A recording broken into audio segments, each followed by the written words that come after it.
Hello students, आज हम लोग चैप्टर 5 का क्लास 10 का देखेंगे। पीरियाडिक क्लासिफिकेशन ऑफ एलिमेंट्स में पहला थियरी देखेंगे, जिसको पहली बार जिस साइंटिस्ट ने दिया था। क्योंकि ये जैसे जैसे एलिमेंट्स खोजे गए हमारे पास वैसे वैसे क्लासिफिकेशन होता गया।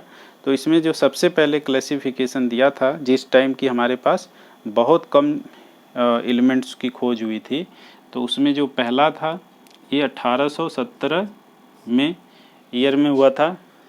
ये डोबे रिनर्स ने किया था। इन्होंने एक ट्रायड्स बनाया था, उसके बारे में देखे थे। पहला ये इनका क्या है, डोबे रिनर्स ट्रायड्स।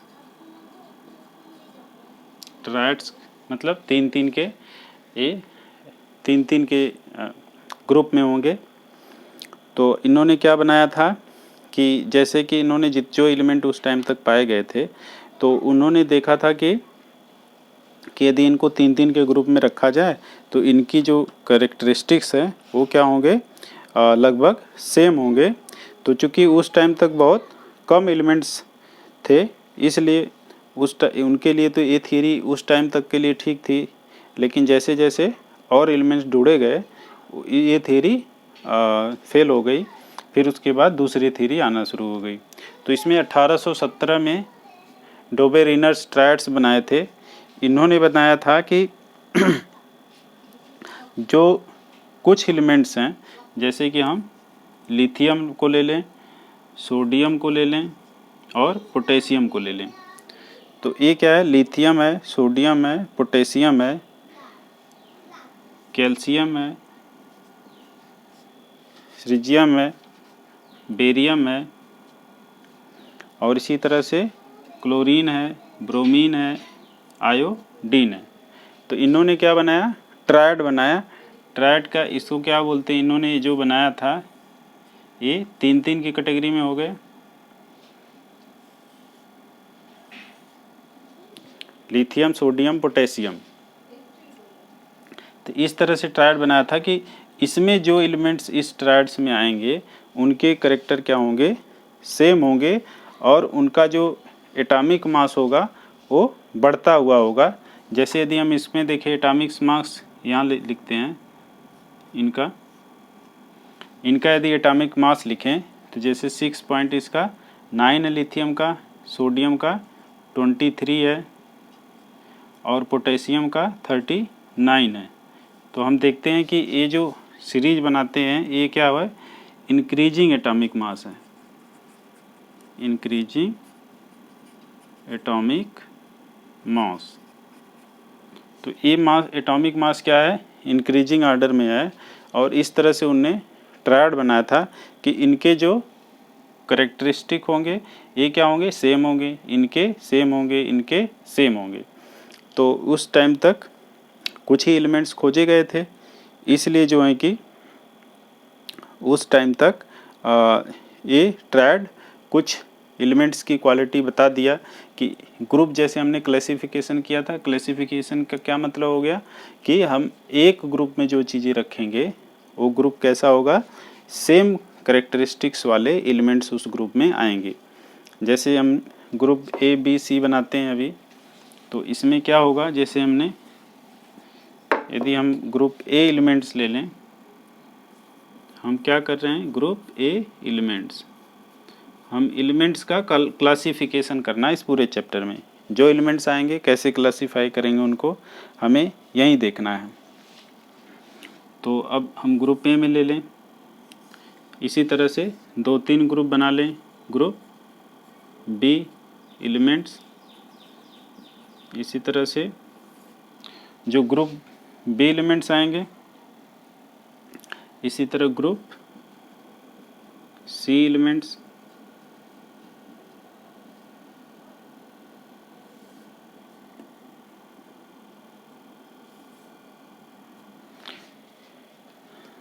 तो इसमें क्या होगा, जैसे ग्रुप ए एलिमेंट्स में जैसे नाइट्रोजन हो गया, फास्फोरस हो गया, आर्सेनिक हो गया, इनके क्या हो गए 14, 31 और 74.9, ये क्या है, एटॉमिक मास है। इसी तरह से कैल्शियम फ्रिंजिया, बेरियम, इनके क्या हो जाएंगे 40.1। इसी तरह इसका हो जाएगा 87.6, 137.3। इसी तरह से इसका हो जाएगा क्लोरीन, ब्रोमीन, आयोडीन 35.5, 79.9, 126.9। तो इसमें क्या हम मेनली लिखने का पर्पज़ ये है कि हम ये देखेंगे कि जो इनका जो ये एटॉमिक मास है, एटॉमिक मास क्या हो रहा है, ये हम एटॉमिक मास देखें तो ये क्या रहा है, नीचे की सीरीज में क्या हो रहा है, बढ़ रहा है, इंक्रीज हो रहा है। इसी तरह से यहाँ देखिए तो यहाँ भी क्या हो रहा है, इंक्रीज हो रहा है, यहाँ भी क्या हो रहा है, इंक्रीज हो रहा है।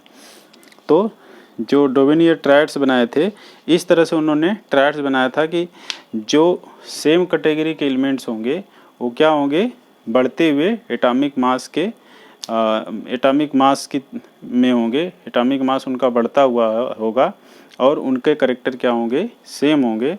तो उस टाइम तक चूँकि बहुत कम एलिमेंट्स ढूंढे गए थे, तो उस टाइम के लिए तो थोड़े दिन के लिए ठीक था ये, लेकिन जैसे जैसे बहुत ज़्यादा मात्रा में एलिमेंट्स ढूंढे गए तो उसमें ये थ्योरी क्या हो गई, 3-3 का ग्रुप बनाना फेल हो गया, क्योंकि सारे कैरेक्टर सारे 3-3 के ग्रुप में नहीं बढ़ पाए।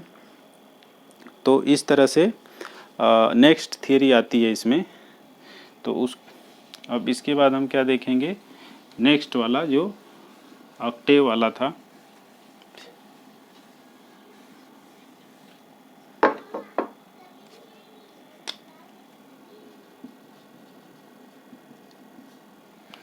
अब 1817 के बाद 1866 में आया। ये लगभग यहाँ से यहाँ तक देखें तो लगभग 49 ईयर्स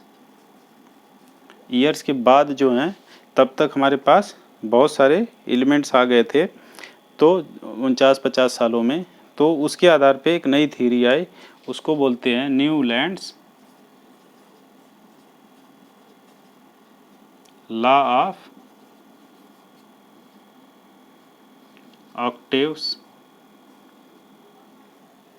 तो ये न्यूलैंड्स लॉ ऑफ ऑक्टेव्स, इसको ऐसे लिखते हैं क्योंकि इसका लॉ है, ये साइंटिस्ट है, इस साइंटिस्ट हैं, ये सारे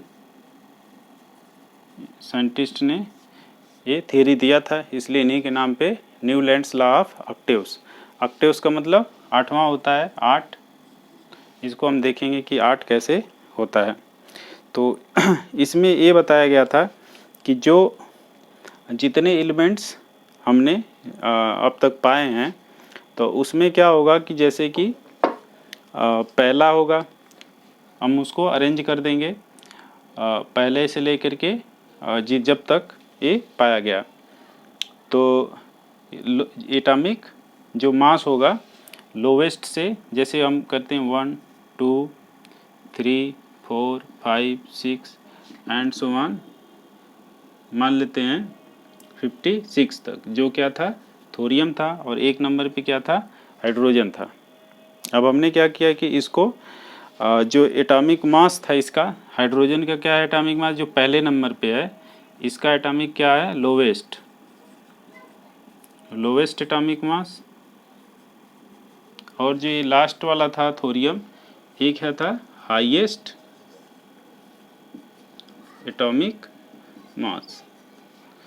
तो अब यहाँ से पहले पे हाईएस्ट और 56 पे लो हाईएस्ट और यहाँ पे लोएस्ट, ये सारे क्या हो गए, एटॉमिक मास हो गए। कैसे अरेंज किया गया, जो सबसे कम एटॉमिक मास होगा पहले नंबर पे, और आगे जैसे 2, 3, 4, 5, 6 नंबर पे रखते जाएंगे तो बढ़ता हुआ एटॉमिक मास रखेंगे हम। तो अब इसमें इन्होंने न्यूलैंड्स लॉ ऑफ ऑक्टेव्स में क्या बताया कि अब यहाँ 7 और 8 लिख देते हैं, क्योंकि ऑक्टेव्स में 8वें की ज़रूरत पड़ेगी। तो इन्होंने बताया कि जो पहला एलिमेंट होगा और यहाँ पे जो 8वां एलिमेंट होगा, तो जो पहले एलिमेंट की और 8वें एलिमेंट की, इनके क्या होंगे, कैरेक्टर सेम होंगे, मतलब हैव सेम प्रॉपर्टीज। तो इन्होंने ये बताया ऑक्टेव्स का कि मतलब कि हम इनको इस तरह से यदि अरेंज करें, लोवेस्ट एटॉमिक मास से हाईएस्ट एटॉमिक मास की तरफ बढ़ते जाएं, तो जो पहला एलिमेंट होगा और जो 8वां एलिमेंट पड़ेगा, इनके कैरेक्टरिस्टिक्स क्या होंगे, सेम होंगे। इसी को क्या बोलते हैं, इसी जो कैरेक्टरिस्टिक सेम होता है, प्रॉपर्टी सेम होती है, इसी थियरी को क्या बोल देते हैं कि यही हमारा जो न्यूलैंड्स का लॉ ऑफ ऑक्टेव्स है। इसी को क्या बोलते हैं, न्यूलैंड्स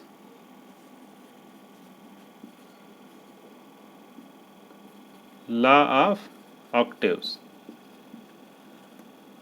तो न्यूलैंड्स ऑफ ऑक्टेव्स क्या है कि हमारे पास जितने एलिमेंट्स हैं अभी प्रेजेंट में 1866 में जब जितने एलिमेंट थे, उनको यदि हम एटॉमिक मास के बढ़ते हुए क्रम में रखें, तो जो पहला पड़ेगा और 8वां पड़ेगा, इनके प्रॉपर्टी सेम होंगे। इसी को ऑक्टेव्स लॉ बोला, आठवां पहला और 8वां। इसी तरह से दूसरा होगा, जो दूसरा का 8वां कौन सा होगा, दूसरा का 8वां, पहला का 8वां था, दूसरा का 1 2 3 4 5 6 7 8, यानी कि ये नेक्स्ट पड़ेगा 9वां। यानी कि जो दूसरा होगा और 9वां होगा, इनकी प्रॉपर्टी सेम होगी। यानी कि हमने क्या देखा कि दूसरा के लिए कौन सा 8वां पड़ेगा, 9वां पड़ेगा। इसी तरह से तीसरा के लिए 8वां कौन सा पड़ जाएगा, यहाँ से आगे जाएंगे तो 10वां इसके आगे है तो 10वां पड़ जाएगा। तो इस तरह से जो हम एलिमेंट्स रखेंगे, तो जहाँ से करेंगे वहाँ से जो 8वां पड़ेगा, उन दोनों के जो प्रॉपर्टीज होंगे वो क्या होंगे, सेम होंगे। तो इसी को क्या बोला गया, न्यूलैंड्स लॉ ऑफ ऑक्टेव्स बोला गया। इसको हम क्या कर सकते हैं कि इससे भी जोड़ सकते हैं, जो हिंदुस्तानी क्लासिकल म्यूजिक होता है और वेस्टर्न म्यूजिक होता है, उससे भी इसको जोड़ सकते हैं। उसमें देखते हैं कि ये कैसे होता है।